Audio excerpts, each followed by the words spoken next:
बिस्मिल्लाहिर्रहमानिर्रहीम। आज हमारा जो टॉपिक है वो इफेक्टिव मैनेजमेंट स्किल्स है। तो इसमें हम देखते हैं कि how to develop this is first part of our 3 months diploma of leadership programme.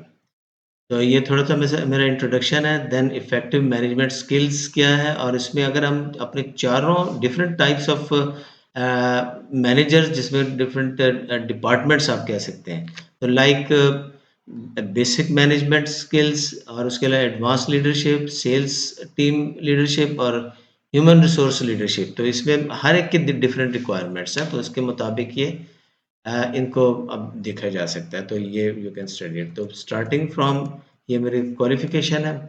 इसके अलावा फिर effective managers must know team and self, अपनी और अपनी टीम के इम्पोर्टेंट टास्क को थ्रू जॉब डिस्क्रिप्शन या जैसे भी, और उसके साथ साथ स्किल्स रिक्वायर्ड कौन सी हैं। तो ये इनको अल्टीमेटली हम कहते हैं, जब स्किल्स रिक्वायर्ड निकालेंगे और इम्पोर्टेंट टास्क निकालेंगे, तो इसको हम कहते हैं केपीआईज।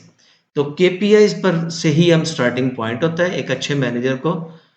ये जानना ज़रूरी है कि what are the KPIs of his team, और उसकी अपने केपीआईज क्या हैं। The best leader must having the capacity to inspire the team members to dream more, to learn more, to do more, and to become more ultimately. So these are the capabilities. अब manager organisation होती क्या है? Man एक organisation different लोगों के साथ काम करना, और ग्रुप ऑफ ये टीम्स हैं। सिर्फ एक टीम नहीं, कई टीमें, उनको उनको ग्रुप करके, तो एक बड़ी टास्क को अचीव करने के लिए यूजुअली ऑर्गेनाइजेशन काम करती है।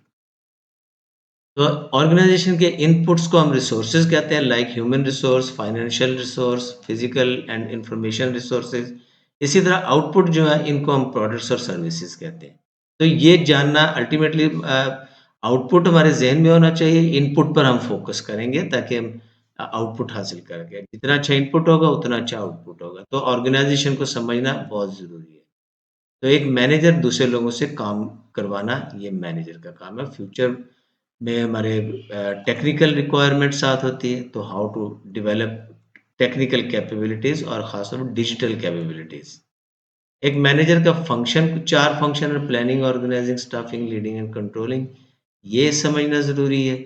और उसके साथ इसके लिए skills required: technical, interpersonal, communication, conceptual and decision making. साथ साथ वर्क एनवायरनमेंट अच्छी, पॉजिटिव एनवायरनमेंट होनी चाहिए।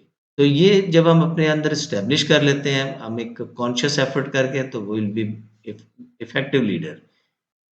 3 किस्म के लीडर्स होते हैं। टॉप लेवल को हम स्ट्रेटेजिक कहते हैं, टेक्निक, इसी तरह tactical managers and operational managers. अब यहाँ पर हमने अपनी जॉब डिस्क्रिप्शन से केपीआईज निकालने हैं, एक्चुअली अपने टीम मेंबर के, हर टीम मेंबर का केपीआई आपने निकालना।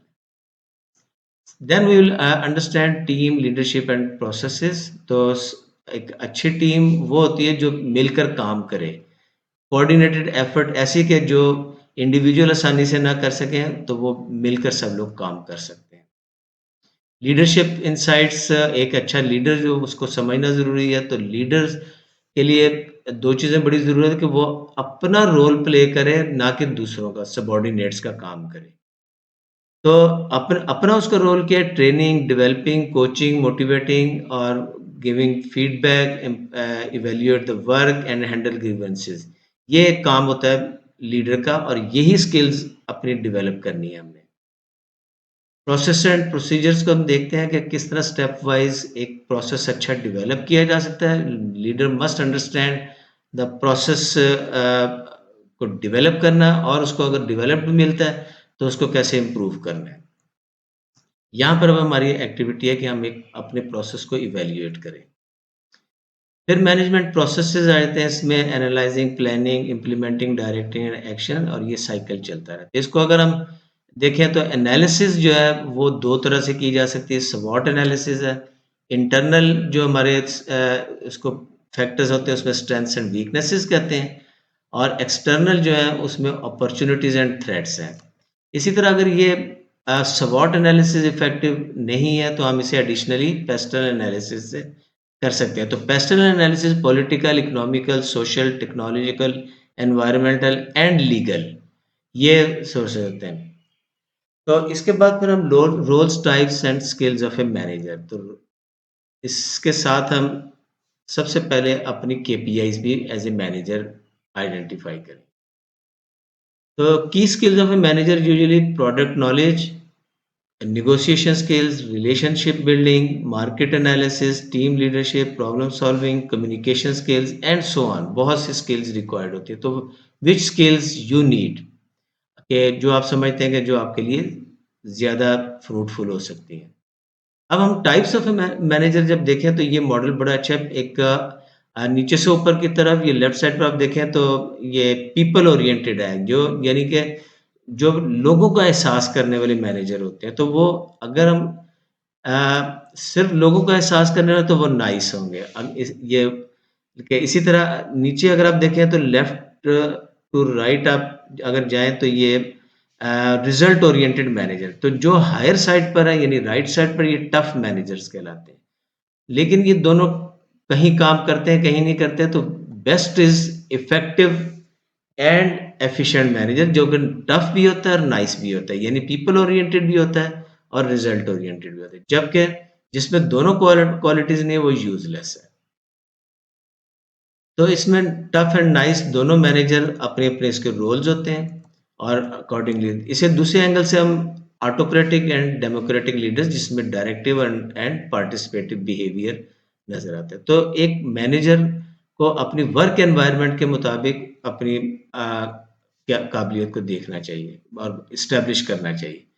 एक अच्छे मैनेजर के लिए एक्टिव लीडर होना ज़रूरी है और उसके साथ पॉजिटिव वर्क एनवायरनमेंट क्रिएट करें, उसको पता होना चाहिए। देन इंसेंटिव और रिवॉर्ड्स किस तरह देने हैं परफॉर्मर्स को, ये और परफॉर्मेंस की एनवायरनमेंट किस तरह क्रिएट करनी है, तो और अपॉर्चुनिटीज़। तो ये एक अच्छे मैनेजर का रोल होता है।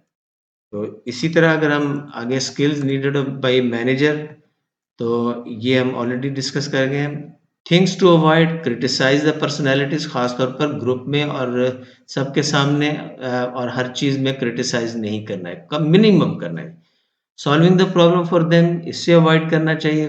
कोशिश करनी चाहिए कि आपका कोलीग, आपका सबॉर्डिनेट खुद उसका प्रॉब्लम। इसी तरह एक अच्छा लीडर को इंटरप्शन कम से कम करनी चाहिए और सब्जेक्टिविटी की बजाय ऑब्जेक्टिविटी पर फोकस करना चाहिए। तो ये एक टिप्स है।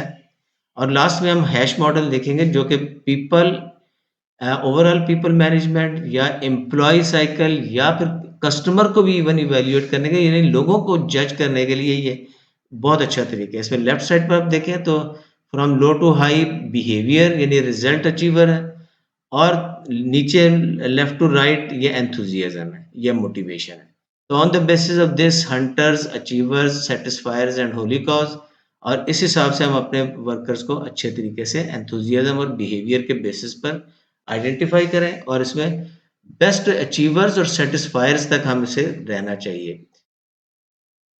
तो इसी तरह ये हंटर्स हैं, अचीवर्स हैं, इनको आप किस तरह ले सकते हैं। इसी तरह सेटिस्फायर्स हैं और होली कॉज है। तो इनको हम अंडरस्टैंड करें अपने एम्प्लॉयज़ को, और उसे किस तरह हमने परफॉर्मेंस दिलवानी है।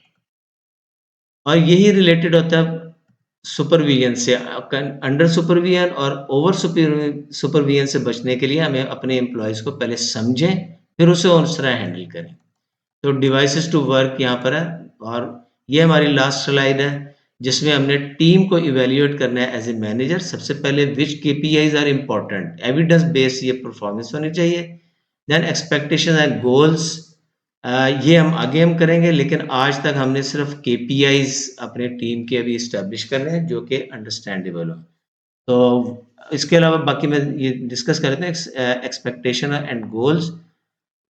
जैसे मिसाल के तौर पर कितनी, अगर सेल्स में है तो अचीवमेंट कितनी है, और इम्पोर्टेंट थिंग्स जो आगे हम लेकर चलेंगे, behavioural gaps and skill gaps को आइडेंटिफाई करते हुए इन अपने टीम को इम्प्रूव करना है।